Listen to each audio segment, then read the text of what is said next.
நண்பர்களே, இந்த நாள் ஆரம்பிச்சிருச்சு. நாம் இன்றைக்கி கொஞ்சம் வேலைக்கு லேட்டாக இறங்குறோம். ஸோ சேட் இல்லை, இட்ஸ் ஓகே.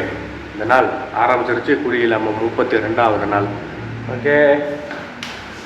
ஆனால் நான் இன்றைக்கி லேட்டாக வேலைக்கு போகிறேன். ஆனால் நான் எப்போவுமே வேலை முடிஞ்சு வர்றதுக்கு 8:30 8:45 அது போல் 3/4 மணி நேரம் அது போல் நான் வந்துட்டு எக்ஸ்ட்ரா தான் வேலை செஞ்சுட்டு வருவேன். அது இன்றைக்கி நேற்று வீடியோக்குள்ளே கூட நான் சொல்லியிருந்தேன்ல, எக்ஸ்ட்ரா வேலை செஞ்சு கொடுத்து தான் வருவேன், தவிர என் வேலையை ஏமாற்றிட்டு வர மாட்டேன். ஆனால் அதே போல் டைமுக்கு போயிடுவேன். எங்கள் பழைய கடையில் 2 வருஷம் வேலை செஞ்சப்போ அப்படி தான் 3/4 மணி நேரம் 1/2 மணி நேரம் எக்ஸ்ட்ரா வந்து தான் வருவேன். 1 மணி நேரம் எக்ஸ்ட்ரா வந்து தான் வருவேன். ஆனால் கரெக்டாக அடுத்த நாள் மதியம் 1 மணிக்கு இறங்கிடுவேன். இதுக்கே நண்பர்களே, நம்ம வேலையில் கரெக்டாக இருக்கணும். இது வந்துட்டு என்றைக்கும் ஒரு நாள் அப்படி ஆகிறது தான். ஓகே, வாங்க இப்போ வேலைக்கு போவோம். கொஞ்ச நாள் சரியான தூக்கம் இல்லை, 1 மணிக்கு மேலே தான் தூங்குறேன். அதனால் டைமில் தூங்கிட்டு அலாரத்தை ஆஃப் பண்ணி 5 மணி நேரம் தான் தூங்குறதே ஒரு நாளைக்கு. வீடியோ எடிட் பண்ணுறேன்ல. சரி, ஓகே நண்பர்களே, வேலையும் ஆரம்பிச்சிருச்சு. நண்பர்களே, கேரட் சாப்பிட்றேன். எதுவும் சொல்கிறது இல்லை, சாவடியாக போயிட்டுருக்கு. ரொட்டி கோரிங்க 2 நான் தான் போடுறேன். வெளியவும் வந்து அந்த ஆர்டரெல்லாம் கொடுத்து நானும் கொடுக்குறேன், உதவி பண்ணுறேன். சாவடியாக போயிட்டுருக்கு. மணி பேசுனேன் 2:05. இதுக்கப்புறம் நான் எல்லாத்தையும் க்ளீன் பண்ணிவிட்டு ரொட்டி ஸ்டாக்கை ஆரம்பிக்கணும். எல்லாம் க்ளீன் பண்ணி கலெல்லாம் திட்டி முடிக்கிறதுக்கு 3:30 தாண்டிடும். 4 மணி ஆகிடும். இடையில தான் ஆர்டர் வரும், அதையும் போடணும். நம்ம டஃப்பாக தான் போய்கிட்டு இருக்கு. ஓகே, காலைல 10 மணிக்கு தான் வேலை முடியும். சனி ஞாயிறுனா 2 மணி நேரம் ஓட்டியிருக்குல்ல, விடிஞ்சால் சனிக்கிழமை தானே, 10 மணிக்கு தான் வேலை முடியும். வீட்டிலேருந்து கொஞ்சம் சில பிரச்சனைகள் அது செய்தி வந்தது. இப்போ அவங்கள்ட்ட ஃபோன் பேசுறதுக்கு தான் இப்போ கடைக்குள்ளேருந்து வெளியே வந்தேன். சரி, நம்ம வீடியோ எடுக்கணும்னு சொல்லிட்டு வீடியோ எடுத்துகிட்டு அப்புறம் இப்போ அவங்களுக்கு ஃபோன் அடித்து பேசுவேன்.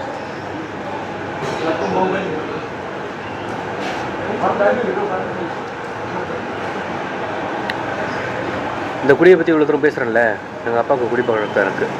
அதனால தான் நாங்கள் வந்துட்டு பொருளாதார ரீதியாக ரொம்ப பின்தங்கி இருக்கோம். இன்னும் முன்னேற முடியல. ரொம்ப எங்கள் அப்பாவுக்கு அந்த பழக்கம் இல்லாமல் இருந்தால் நாங்கள் வந்துட்டு ஒரு நல்ல செல்வாக்கான ஒரு வாழ்க்கையை வாழ்ந்துருப்போம். சின்ன வயசுலேருந்தே நான் வந்துட்டு நல்ல செல்வாக்காக தான் இருந்தோம். நாங்கள் எங்கள் அப்பாவோட குடியினால தான் நாங்கள் வந்துட்டு இப்படி ஏழ்மையை வந்துட்டு சதிக்கக்கூடிய சுச்சுவேஷன். இப்போ இன்னும் அது கண்டினியூ ஆகிட்டு இருக்குது. அவரால் அந்த குடியை விட முடியல. அதற்கான நடவடிக்கைகளை எடுக்க சொல்லிக்கிட்டு இருக்கேன். ஆனால் வீட்டில் எல்லாம் திருந்துவார்னு வாரம் திரும்ப அனுபவிச்சுட்டு இருக்காங்க. அதோட இருக்குது, பார்ப்போம். இப்போ நான் வீட்டுக்கு தான் ஃபோன் அடித்து பேசணும். எங்கள் அப்பாவோட குடியினால தான் பிரச்சனை. இதை சொல்கிறதுனால நான் எந்த வகையிலுமே நான் வந்துட்டு எங்கள் அப்பா வந்துட்டு குடிச்சிட்டு பிரச்சனை எங்கள் வீட்டில் அப்படின்னு சொல்லி நான் வந்துட்டு ஃபீல் பண்ணுறதுக்கு கொஞ்சம் கூட நான் சான்ஸ் இல்லை. ஏன்னா என்னோடய வியூவர்ஸ் அவங்கள நான் அவ்வளோ நம்புகிறேன். அவங்கள எனக்கு அவ்வளோ பிடிக்கும் உங்களை. அதனால தான் நான் இதெல்லாம் ஷேர் பண்ணுறேன். ஓகே, என்ன சப்போர்ட் பண்ணக்கூடிய உங்கள் எல்லாருக்கும் ரொம்ப நன்றி நண்பர்களே. இந்த விஷயம் வந்துட்டு சாதாரண விஷயம் கிடையாது. இந்த குடிபோதை ஆழம் தெரியாமல் காலை விட்டு மாட்டிக்காதீங்க நண்பர்களே. எல்லோரும் பார்த்து பத்திரமா ஒரு ஒழுக்கமான ஒரு வாழ்க்கையை, நிதானமான ஒரு அமைதியான வாழ்க்கையை வாழணும் அப்படி சொல்லி நினைங்க. ஓகே, ஆழம் தெரியாமல் காலை விட்டு மாட்டிக்காதீங்க இந்த போதை பாதையில் ப்ளீஸ்.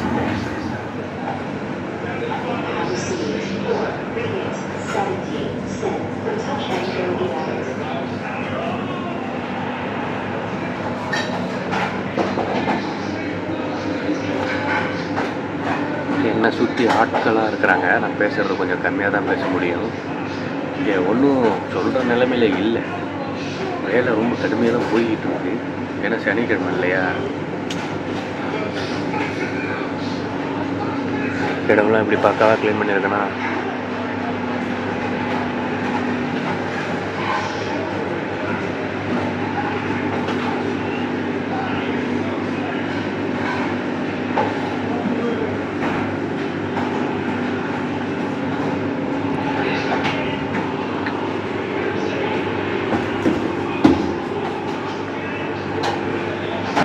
பிரைட்னஸ் குறைஞ்சிச்சு.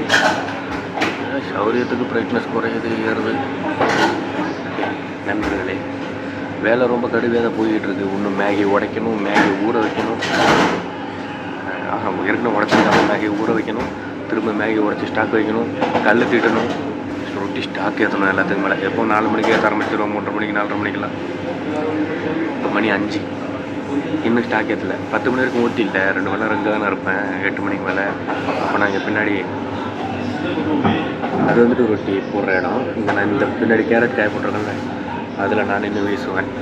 சாக்கு ஏற்றுவேன். அது போக அப்படியே அவருக்கும் கொஞ்சம் உதவி பண்ணுவேன். ரொட்டி திருப்புவேன். அப்புறம் போரிங் ஆர்டர்னா போரிங் போடுவேன். போரிங் கம்மியாக தான் வரும் காலையில். நைட்டு தான் அடி பிடிச்சி எடுத்துருவாங்க.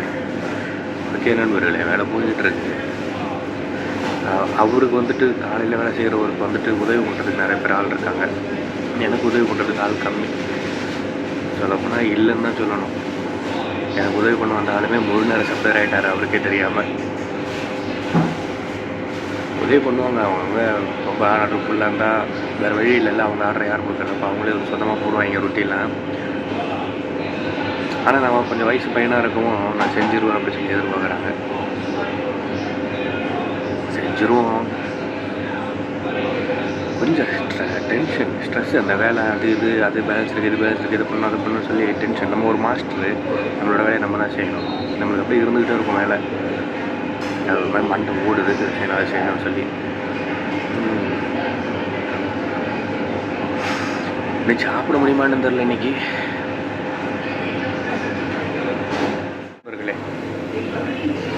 ஒருத்த கூட பஞ்சாயத்தாக போயிட்டு இருந்துச்சு. அவங்ககிட்ட இப்போ தான் கொஞ்ச நேரத்துக்கு முன்னாடி ஒரு சின்ன சலசலப்பாகி இதுக்கு மேலே பேசினா அடிப்பண்டா ஒன்றான்னு சொல்லி முடிச்சிட்டேன். 2 பேர் விறுவிறுக்க வேலை பார்த்துக்கிட்டு இருந்தால் இடையில நம்ம வேலைக்கு இடையூறு கொடுத்துக்கிட்டே இருந்தால் அவன்கிட்ட.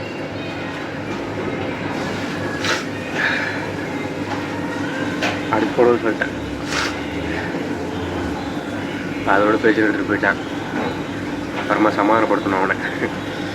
கடுப்பாகி போச்சு. சரி ஓகே நண்பர்களே, ரொட்டி ஸ்டாக் ஏற்றணும். இப்போ சாப்பிட்டு முடிச்சேன். சாப்பிட்லன்னா அப்புறம் சுத்தமாக வேலை பார்க்க முடியாதுல்ல. இப்போ பார்த்துடலாம், அப்புறம் பார்க்க முடியாதுல்ல. இப்போ மணி 5:34. ரொம்ப லேட் ஆயிடுச்சு. ஓகே, ரொட்டி ஸ்டாக் ஏற்றுவோம். லைவ் போடுவோம். இப்போ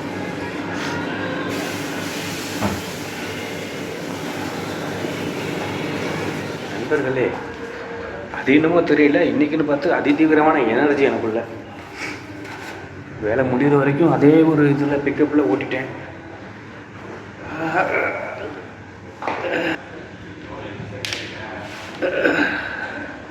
சாப்பாடு ஒரு தோசையை வெட்டி அது மேலேயே குழம்புலாம் ஊற்றி கொண்டு வந்திருக்கேன். சரி ஓகே, மணி இப்போ 10:07. 14 மணி நேரம் வேலை முடிஞ்சிச்சு. கூட வேலை செய்கிறவங்க கூட கொஞ்சம் பிரச்சனையாக போயிட்டுருக்கு. நான் சொன்னேன்ல, ஒரு நான் அடிச்சு போடணுன்னு சொன்னேன். அதை பற்றி ரொட்டி மாஸ்டர்கிட்ட சொன்னேன். அதான் என் கேஷியர் ஒருத்தர் வேலை மாறிட்டார்ல, டைம் மாறிட்டார்ல, அதுதான் இப்போ பிரச்சனை. அவர் இருந்தாருன்னா நல்லா பயப்படாதீங்க. இப்போ நைட்டு வந்துட்டு மெயினான ஆளுங்க யாரும் இல்லை, ஓனர் தான் இருக்கார். ஓனர் எந்நேரமும் உள்ளே இருந்துருக்க மாட்டாங்கல்ல. அவர் வந்துட்டு வேலை செய்கிறவங்க மாதிரி வேலை செய்வார், நம்மளை மாதிரி. அவரை மாதிரி வேலை செய்ய முடியாதுன்னு வச்சுக்கோங்களேன். அப்படி வேலை பார்ப்பாங்க அவங்க. ரொம்ப கஷ்டப்பட்டு இந்த இடத்துக்கு வந்திருக்காங்க.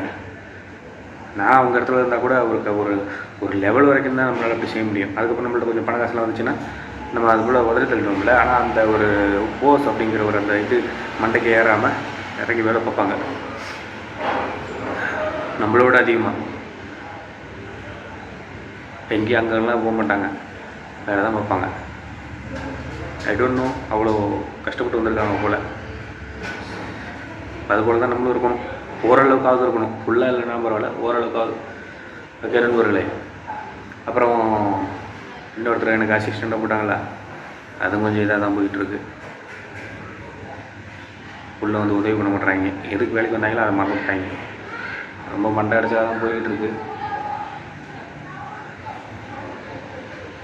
இப்படி வேட்டு ஓடுறது பார்த்தீங்களா? So sad at the moment okay. Okay,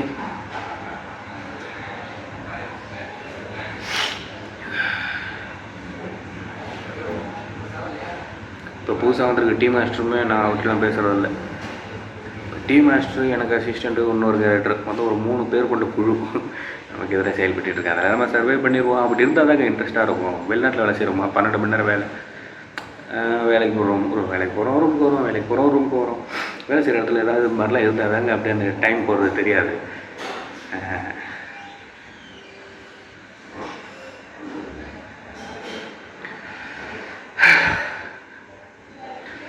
okay, அப்படிலாம் ஏற்கனவே இருந்த இடத்துல இருந்ததுனால தான் நான் இன்றைக்கி ஒரு பெரிய இல்லை, ஒரு நல்ல ஒரு மாஸ்டரை நான் உருவாகியிருக்கேன் அவங்களெல்லாம் எதிர்த்து.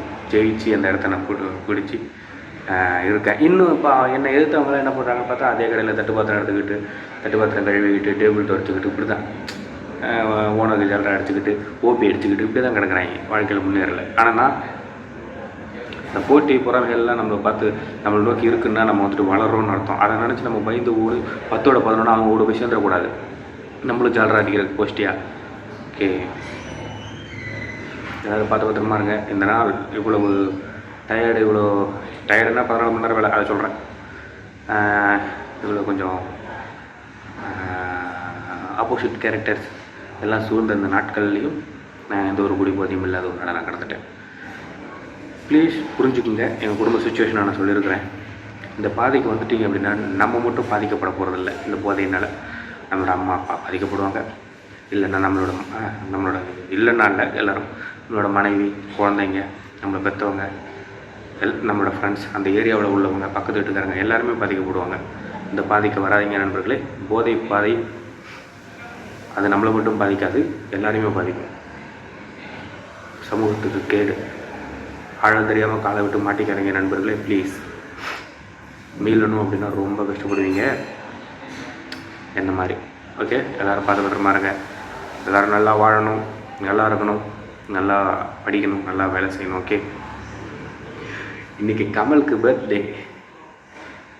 என்னோடய சப்ஸ்கிரைபர், இனிய அகவை தின நல்வாழ்த்துக்கள் கமலேஷ். எப்போவும் சந்தோஷமாக நல்லா இருக்கணும். ஓகே, அவனுக்கு எக்ஸாம் போயிட்டுருக்கு, கொஞ்ச நாள் வீடியோஸ் பார்க்குறதில்ல. இந்த வீடியோ பார்ப்பானா எனக்கு தெரியல. ஓகே கமலேஷ், எப்போவும் சந்தோஷமாக ஹாப்பியாக இருக்கணும்.